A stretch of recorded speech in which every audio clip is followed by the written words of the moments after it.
The market was loud that day, filled with the cries of sellers and the laughter of cruel buyers. Stalls overflowed with alien fruits, tools, and strange machines. But in the center square, a wooden stage was raised, a stage meant not for goods, but for lives. On that stage stood a woman, thin and trembling, her skin pale from hunger, and beside her, a small child clung to her dress with weak hands. The auctioneer shouted for the crowd to gather, his long tail snapping against the floor. "Here she is, a mother and child, desperate, willing to serve for the lowest price," he yelled. Laughter followed his words, sharp and cruel. The mother lowered her head, unable to look at them. Her child's eyes were wide with fear, his lips dry, his small belly empty. The crowd began to shout numbers, tiny amounts, less than what one would pay for a broken tool. Worthless. One alien barked, "She is weak, she can barely walk." "Her child will die in days, useless," another jeered. The mother held her child close, whispering softly, "Just be strong. Little one, if I must sell myself, at least you will eat," the auctioneer sneered, slamming his staff down. "Come on, someone must want her. She will cook, she will clean, she will crawl if you demand." The words cut her deeper than chains, but she stayed silent. She had no choice. This was the only way to feed her child. Among the crowd stood a man unlike the others.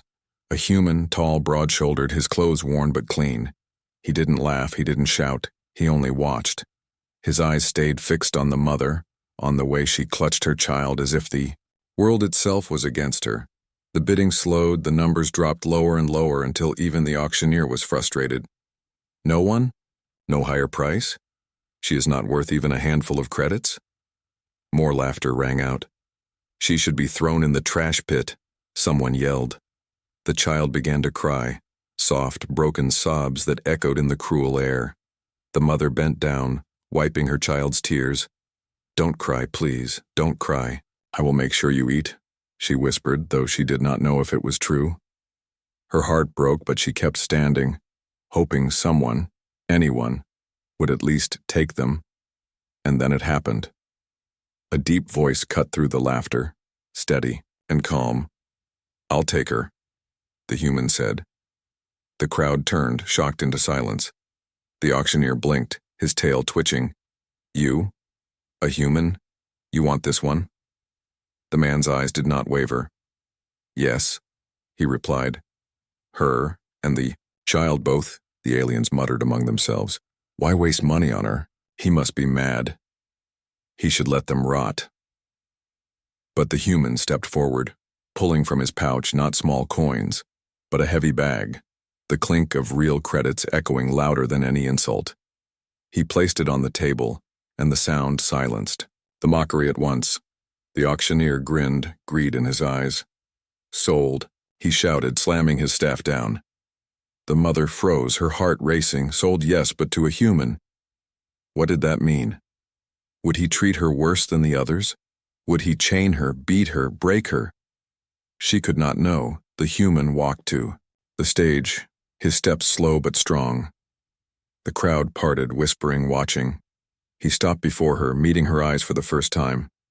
She flinched, expecting cruelty, but his gaze was steady, calm, almost gentle. He held out his hand, not to strike her, but to help her step down. The mother trembled, unsure. Her child hid behind her, peeking at the strange man. "Come," the human said quietly. "You don't belong here." The words were simple, but they struck her like thunder. No one had ever spoken to her like that, not as an object, not as trash, but as if she mattered. The crowd grumbled, some angry, some confused, but none dared challenge the human. He led her off the stage, slowly, carefully, as if she was not a slave but something more. The mother's heart beat faster with fear and hope tangled together. She wanted to believe, but her mind whispered doubts. Every master begins with soft words, she thought. Every chain is hidden at first, yet as she looked at her child eating the small piece of bread the human handed him, she saw the boy's eyes light up, saw his small body relax. For the first time in weeks, maybe months, Her child was not crying, not starving, and that small moment lit a spark inside her chest. A spark she tried to kill but could not. The question burned louder with each step. Why? Why would a human choose her? Why would anyone choose to save what others called worthless? The auction ended. The crowd drifted away, but whispers remained. They would talk of this day, the day a human bought not a worker, not a prize, but a starving mother and her child, and the mother knew. Her life had changed forever. But she did not yet know if it was for salvation or for another kind of cage. As they left the market, the human's words still echoed in her mind. You don't belong here. The sun was lowering when the human led the mother and child away from the auction square. The market behind them still echoed with whispers, some mocking, some curious. The alien mother held her child tight, her steps small, her body stiff. With fear, her mind raced with questions. What did this human want? Why did he pay so much? And what fate waited for them now? The human walked in silence, his hands steady, his eyes scanning the road ahead. He didn't drag her like a master, didn't use a chain, didn't shout orders. Instead, he moved as if he was simply escorting her, guiding her through the narrow streets. The mother's child peeked up at him, confused, his small fingers clutching at his mother's torn dress. When they reached a quieter alley, the mother finally dared to whisper, "What will you do with us?" Her voice cracked, filled with dread. The human glanced at her but said nothing at first, his face unreadable. She lowered her head, her heart sinking. She was sure the kindness at the auction was only a mask. They arrived at a small dwelling on the edge of the settlement. It was nothing like the tall alien towers, no shining walls, no banners of power. It was simple, made of stone and wood, but strong. The human opened the door and stepped aside, his voice calm. Go in. You are safe here. The mother hesitated, every instinct screaming not to trust. Her people had been betrayed too many times, sold, beaten, discarded. But her child tugged her hand, eyes wide at the sight of warmth inside. A table, a fire, the smell of cooked food. The boy's stomach growled loudly, and the human placed a loaf of bread on the table. Eat, he said simply. The child did not wait. He rushed forward, tearing a piece and stuffing it into his mouth. Tears welled in the mother's eyes, watching her son eat like he hadn't in weeks. She moved to stop him, ashamed of his hunger, but the human shook his head. Let him, he murmured. No child should starve. Her heart twisted, unsure if it was mercy or another trick. Still, she sat by her son, holding his shoulders, whispering soft thanks in her own tongue. The human poured water into a cup and pushed it across the table toward her. She reached for it slowly, her hand trembling, expecting him to pull it away, but he didn't. He just sat across from her, watching silently. At last she asked again, this time louder, "Why did you buy us? Why spend so much?" The human leaned back, his gaze heavy but calm. "You were not being bought," he said. "You were being rescued." The words struck her like a storm. Rescued? No one rescued people like her. No one cared. She shook her head, disbelief in her eyes. No, that cannot be true. Men don't buy without wanting something back. The human sighed, his jaw tightening. "I saw the way they laughed," he said. "The way they looked at you like you were less than dirt." His hand clenched into a fist on the table, his voice firm. "I will not stand and watch a child starve while monsters bargain over his mother." The mother's breath caught. Her chest ached with a mix of fear and hope. She wanted to believe, but trust was a dangerous thing. Her people taught her that every kindness hides a trap. Still, his words echoed, stirring something buried deep, something she thought had died long ago. The night grew darker, stars filling the sky outside. The child fell asleep in her lap, crumbs of bread on his cheeks. The mother brushed his hair softly, her eyes glancing at the human across the table. He sat quietly, sharpening a small blade, not with cruelty, but with patience. When he caught her looking, he asked gently, "What is your name?" The question startled her. Slavers never asked for her name. They gave her numbers, insults, nothing more. She swallowed hard before answering, her voice soft. Lyra. And your child? He asked. She pressed her lips to her son's head, whispering, Keo. The human nodded slowly, repeating their names as if marking them in his memory. Lyra, Keo. I am Daniel. The sound of his name filled the silence heavy with meaning. He was no faceless buyer, no shadow in the crowd. He was a man, real, solid. And for reasons she could not understand, he had chosen them. Still doubts gnawed. At her heart she asked once more, her voice trembling, And what do you want of me, Daniel? The human's eyes lifted to hers, steady as stone. I want you to live, he said simply. Her breath caught again, her mind refusing to believe, but her soul aching to. She lowered her gaze, clutching her child closer. For the first time in years, maybe ever, she felt the tiniest spark of something she had forgotten. Not safety, not yet, but the beginning of it. A feeling fragile as glass but stronger than chains. Hope, and though she told herself it was foolish, though she warned herself it was dangerous, she could not stop wondering. Could this human truly mean what he said? Or was this only the beginning of another cruel game? Outside, in the shadows of the settlement, eyes watched. The slavers had not forgotten. They whispered in anger, plotting to reclaim what they thought was theirs. But inside the small stone house, a mother and her child rested, while a human sat awake, guarding not property, but lives.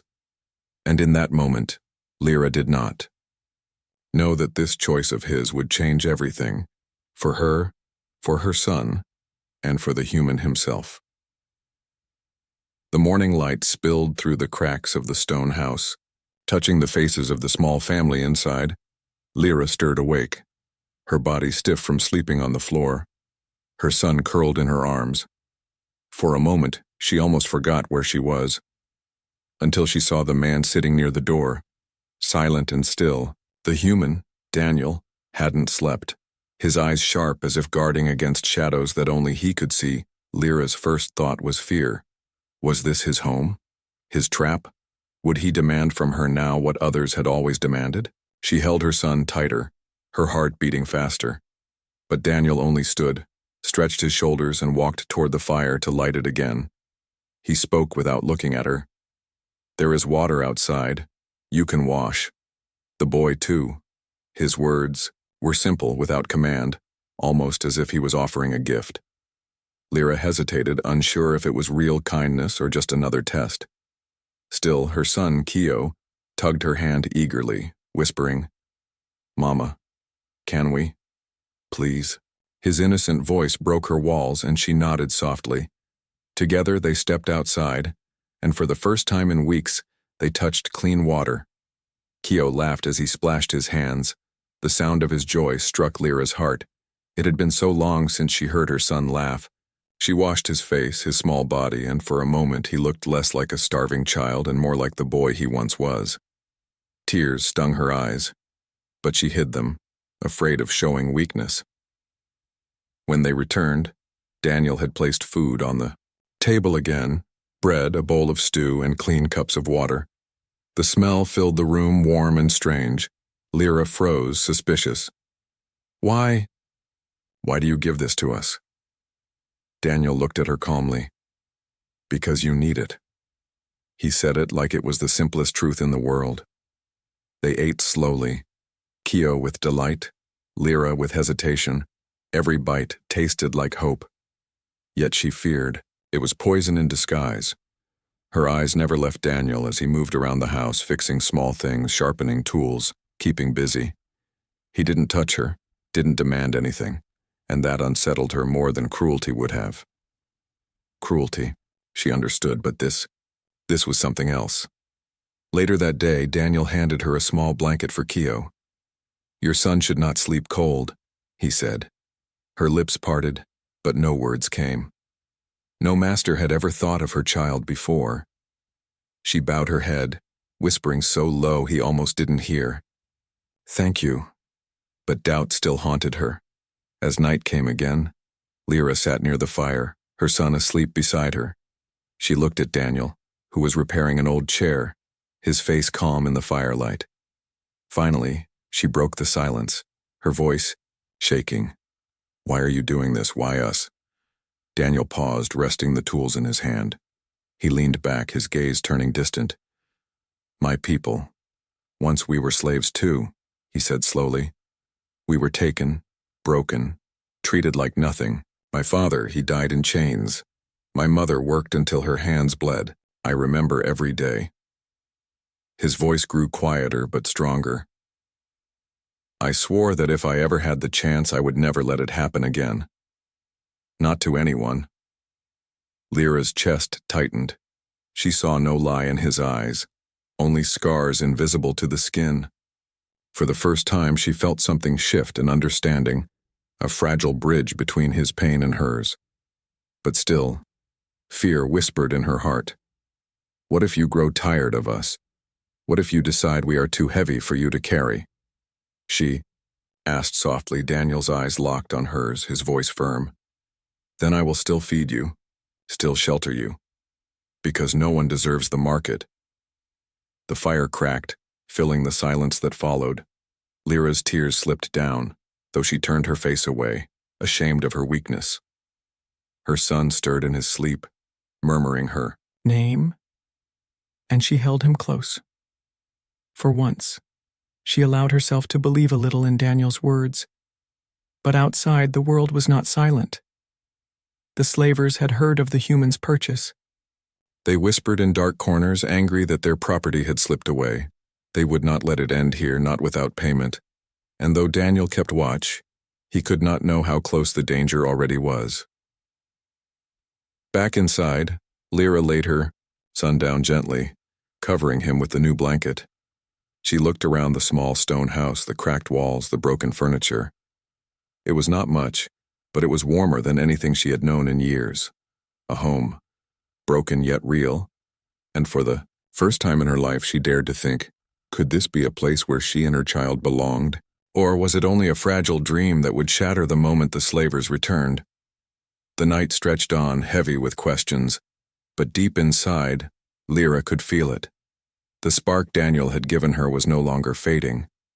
It was growing, even as fear tried to kill it, and that spark might one day burn into something far stronger than chains. For now, she held her child and whispered to him, "Sleep, Keo. Maybe tomorrow will be different." And though she doubted her own words, she could not deny that Daniel's presence made them sound less like lies. The broken home creaked with the wind, yet inside it, something fragile but real was beginning. The beginning of trust. The days passed slowly in Daniel's broken home. Lyra still moved with caution, never fully trusting the walls around her. Her son, Keo, however, grew lighter with each day. He laughed more, he slept better. He no longer cried for food in the night. For a mother, that was enough to endure her doubts, but her heart remained heavy. Every time Daniel gave bread or water, she asked herself, what price will he demand? Every kindness from him cut her like a blade. It was easier to accept cruelty than mercy. Cruelty she understood, but mercy confused her. One evening, the fire burned low as wind howled outside. Lyra sat near the flames, sewing a tear in Keo's. Small shirt with shaking hands, Daniel was there too, silent, sharpening his blade. The sound of stone against metal echoed in the room, steady and calm. At last, Lyra could no longer hold her question inside. She looked at him, her voice low, but sharp. Why? Why me? Why my child? Her hands clenched the fabric, her heart racing. You could have bought anyone at the market, someone stronger, someone useful. Her voice cracked. But you chose me. Weak. Broken. Why? Daniel paused, his blade resting still. For a moment, silence filled the room, heavy like chains. His eyes darkened, his jaw tightened. He didn't look at her right away, as if remembering something far away. Finally, he spoke, his voice slow and rough. Because I know what it is to be sold. Lyra froze. her hands trembling around the fabric. She stared at him, unsure if she heard right. Daniel set down the blade and leaned back, his gaze fixed on the fire. "When I was a boy," he began, "my people were not free. We were captured, forced into labor by alien rulers treated worse than beasts." The flames flickered, casting long shadows on his face. "My father died carrying stones, beaten for moving too slow. My mother's hands bled from work until she could no longer hold me. She gave her life so I could escape." His voice broke for a moment, but he held steady. "I swore that day I would never let anyone live through what I did. Not if I could stop it." Lyra's breath caught. Her chest ached as if his pain echoed her own. She whispered, "So you saw yourself in me?" Daniel nodded once, his eyes finally meeting hers. "You were standing there like my mother once stood, trying to protect her child while the world mocked her. I could not watch it happen again." Tears burned Lyra's eyes. She lowered, her head ashamed. She had thought of him as another master, another man waiting for his price, but his words, they were not chains, they were scars, scars that matched her own. Still, fear whispered in her ear, soft but sharp. "And what happens when he grows tired of you? When your son becomes a burden?" She bit her lip, her voice shaking. "But what if we are too much for you?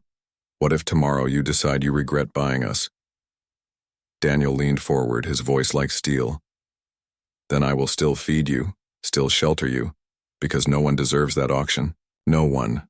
His words struck deep. For the first time she saw no shadow of cruelty, no hidden price, only truth, raw and painful. Keo stirred in his sleep nearby, mumbling softly. Lyra brushed his hair, whispering his name. Her tears fell freely, now dripping onto the cloth in her hands. She whispered so softly Daniel almost didn't hear. "You speak like no one I have ever known." Daniel's eyes softened. "Because I know the taste of chains," he said quietly, "and I know the strength it takes to still stand while wearing them." Lyra lifted her head, her gaze locking with his. For a moment, the firelight revealed something she had not seen. Before, not just kindness, but pain carved into his soul. The room fell silent again, but it was no longer the silence of fear. It was the silence of two people who carried the same wound. And in that silence, something fragile but powerful grew. Not love yet, not trust fully, but understanding. The kind of understanding that only those who have suffered truly know. But outside the walls, the night was not silent. Shadows moved in the distance, slavers watching, waiting. Their anger burned at the thought of losing what they believed was theirs. They whispered of plans, of reclaiming the mother and her child. They would not allow a human to shame them without punishment. Inside, however, Lyra finally allowed herself to breathe. The fire warmed her hands, her child slept safely, and for the first time she did not feel like a slave. She felt seen. As Daniel returned to his work, sharpening the blade once more, Lyra whispered in her heart, "Maybe he truly is different." But even as hope grew in her chest, the shadows outside drew closer, and the secret past Daniel had shared was about to meet a dangerous future neither of them could yet see. The night was heavy with silence. The broken home sat in darkness, lit only by the glow of dying embers in the hearth. Lyra rested against the wall, her son asleep in her lap, but her eyes were open, uneasy, as though the shadows themselves whispered danger. Daniel sat near the doorway, sharpening his blade again, his back straight, his gaze fixed on the night beyond the door. It was a habit she noticed. He never let his guard down, never slept deeply, as if he was always waiting for something to strike. Her fears proved right when she heard it. A faint crunch of gravel, outside too heavy to be an animal. Lyra stiffened, clutching her son close. Daniel's head tilted, his body already tense. He whispered, "Stay quiet." The sound grew clearer, footsteps circling the house, slow, careful. Then a low voice. In the alien tongue, sharp and cruel, "She's inside. The human cannot keep what belongs to us." Lyra's blood turned cold, her chest tightening. The slavers had found them. Daniel rose silently, blade in hand. His face was calm, but his eyes burned with fire. He moved to the window, peering through, a crack. 3 shadows lingered outside, armed with hooks, chains, and clubs, hunters sent to reclaim what the market had lost. Lyra trembled, her heart pounding. She whispered, "Take me, give me back. They will kill you if you fight them." Tears blurred her vision. "Please don't die because of me." But Daniel shook his head, his voice steady. "No one takes you again.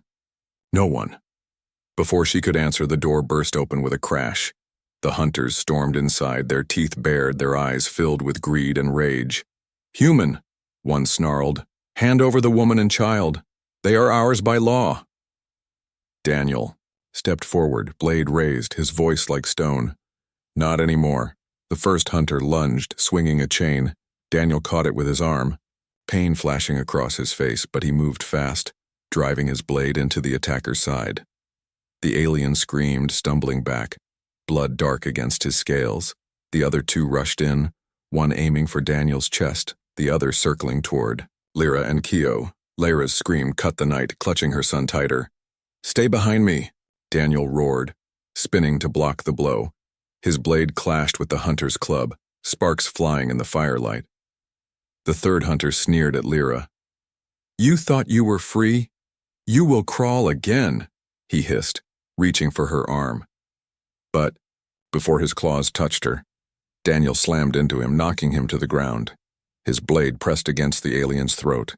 His voice was low but deadly. "Touch her, and you die." For a moment, silence filled the room, broken only by Keo's frightened sobs. The hunters, bleeding and shaken, glared at him. "You think you can fight us all, human? More will come." Daniel's jaw tightened. "Then let them. I'll be waiting." The hunters staggered back toward the door, dragging their wounded companion. Their eyes promised revenge. But for now, they fled into the night. The door slammed, shut behind them. Leaving the room in trembling silence, Lyra collapsed to her knees, tears streaming down her face. Her arms shook as she held Keo, whispering his name over and over. Daniel stood breathing hard, blood running down his arm, his blade dripping. When he turned to her, his voice softened. "Are you hurt?" She shook her head, unable to speak. Instead, she stared at him, this human who fought 3 hunters without hesitation, not for gold, not for power, but for her. Her heart raced with something new, something dangerous. Hope mixed with trust. Daniel crouched down, cleaning his blade with a rag. The cut on his arm was deep, but he ignored it. Lyra reached for him without thinking, her hands trembling as they touched his wound. "You are bleeding," she whispered. He looked at her, surprised by her touch. "I've bled before," he said quietly. "This is nothing." Her eyes burned with tears. No one has ever fought for me. Not once in my life." Her voice broke. "Why do you do this? Why risk your life for someone worthless?" Daniel's gaze hardened, his hand covering hers. "You are not worthless," he said, every word sharp, with truth. "You are not a slave. You are a mother. And your son deserves to see you live free." Lyra's chest tightened, her tears falling freely now. She wanted to argue, to deny, to cling to the lies the world had beaten into her. But his words shattered them piece by piece. She could not stop the flood of emotion, fear, pain, and something dangerously close to gratitude. Keo stirred, his small hand clutching Daniel's sleeve. The boy whispered softly, "Protect her," before falling back into sleep. The word hung in the air like a vow.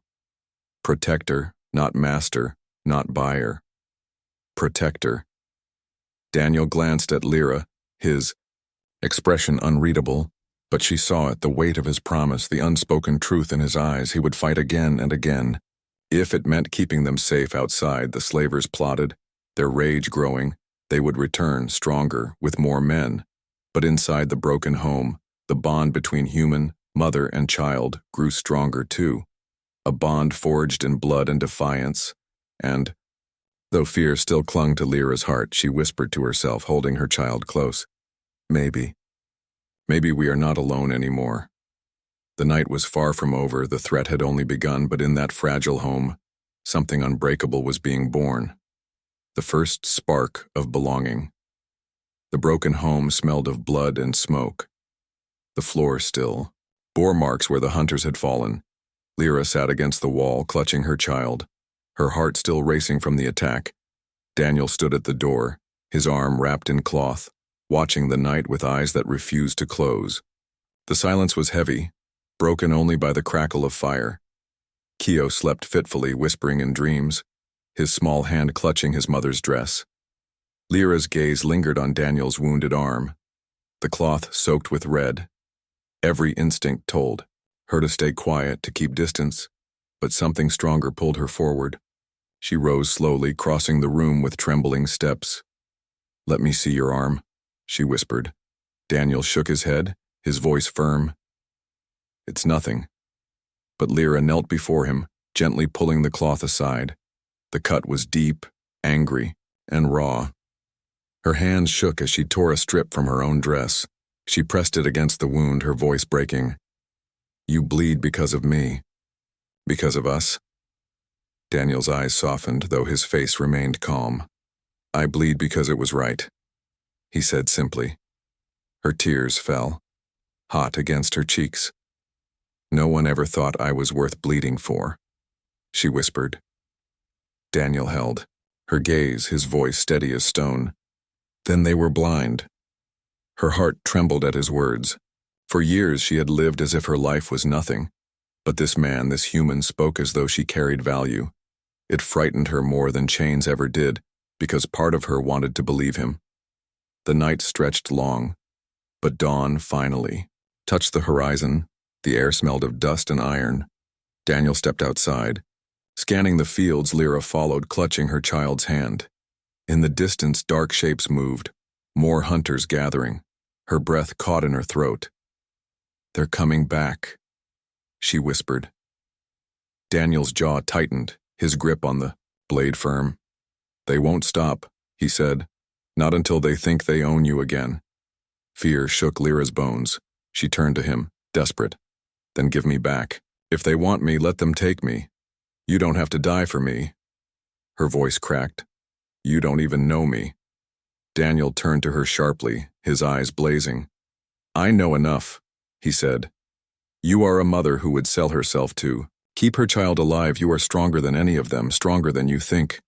And I will not let them chain you again." Lyra's lips trembled. Her son looked up at Daniel with wide eyes, whispering, "Protect her." The word struck her heart like fire. For the first time, she saw not just a fighter, but a man who carried his promise in blood. The hunters came. At sunrise, more than before, their leader stood tall, his voice booming. "Human, step aside. The woman is ours. The boy too. You cannot fight us all." Daniel stepped forward, his blade gleaming in the morning light. His voice was calm but sharp. "I don't need to fight you all. I only need to make sure none of you take them." The battle began, fierce and wild. Chains cracked through the air, clubs swung, blades clashed. Daniel moved with fury, every strike fueled by memory. Lyra watched in terror but also awe. This man fought like one who had lived through chains and vowed never to wear them again.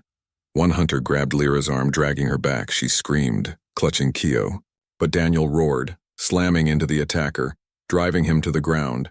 His blade cut the chain in half, the sound ringing like thunder. Lyra stared at the broken chain, tears blurring her sight.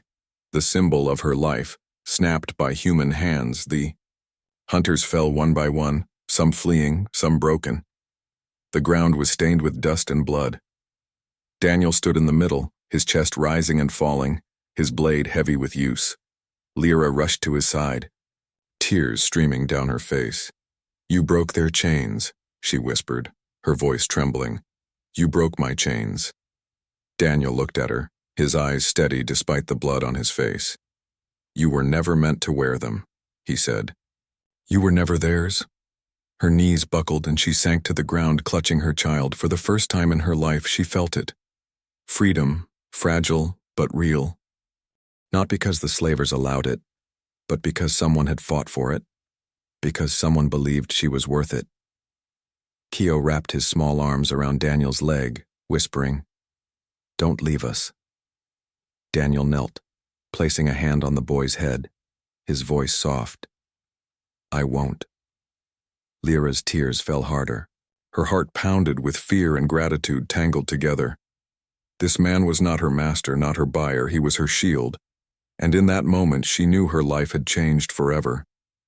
The chains that once bound her had been broken. But the greatest, chain-shattered, was the one in her heart. The belief that she was worthless.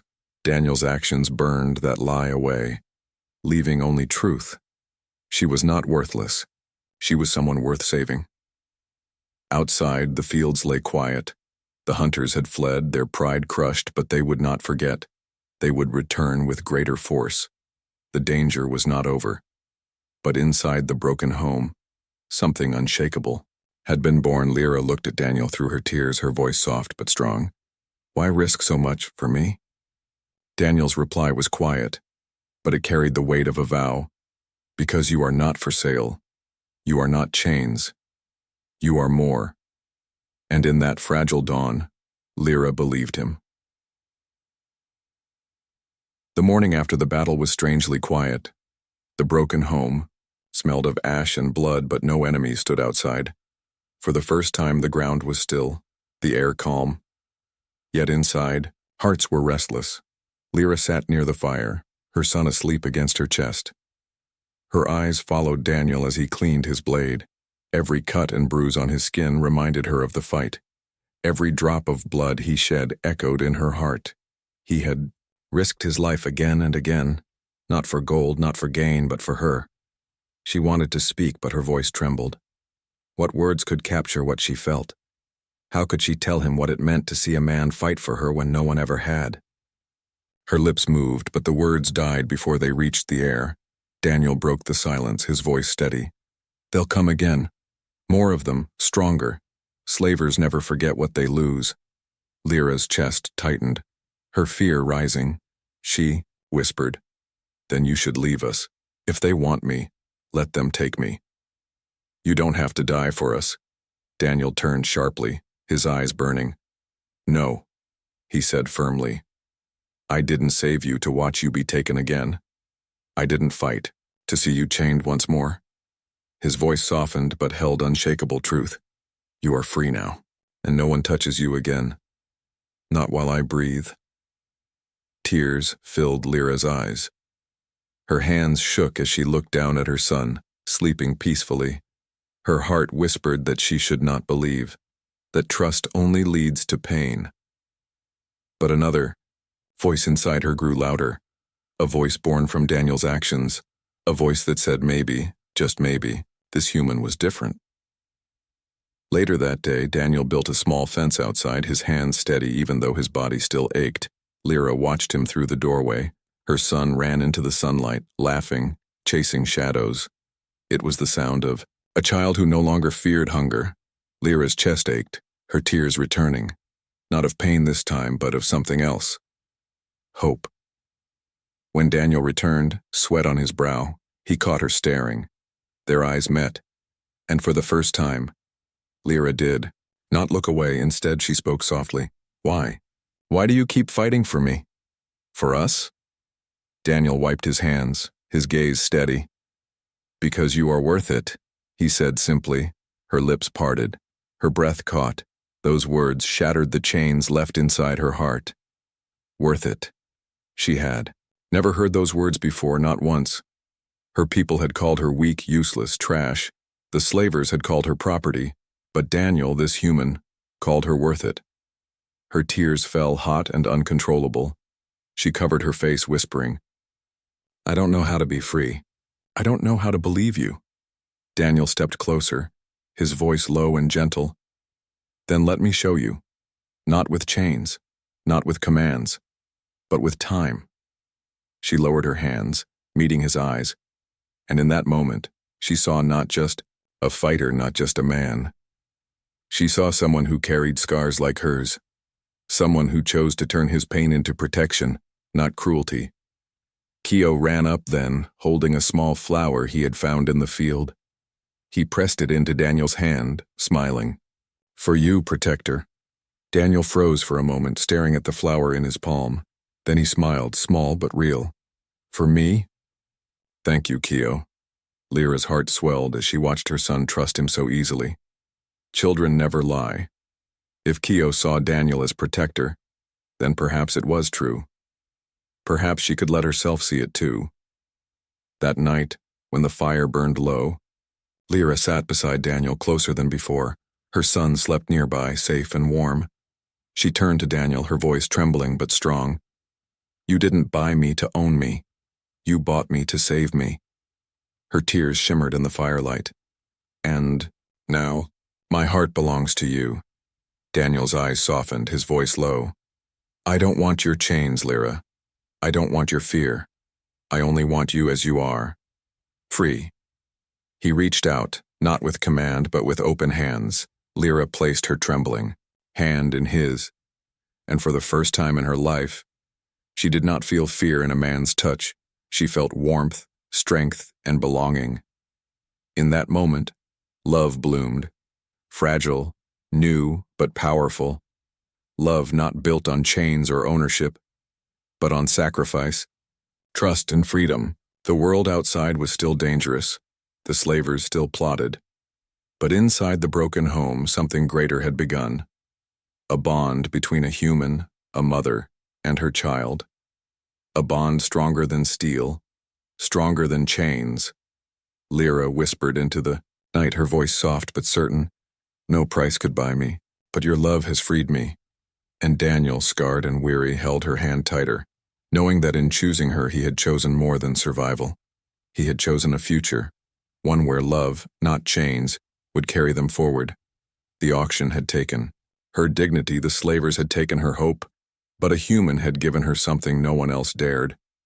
A chance to live, to belong, and to love. And so the story of shame ended not with chains, but with love instead.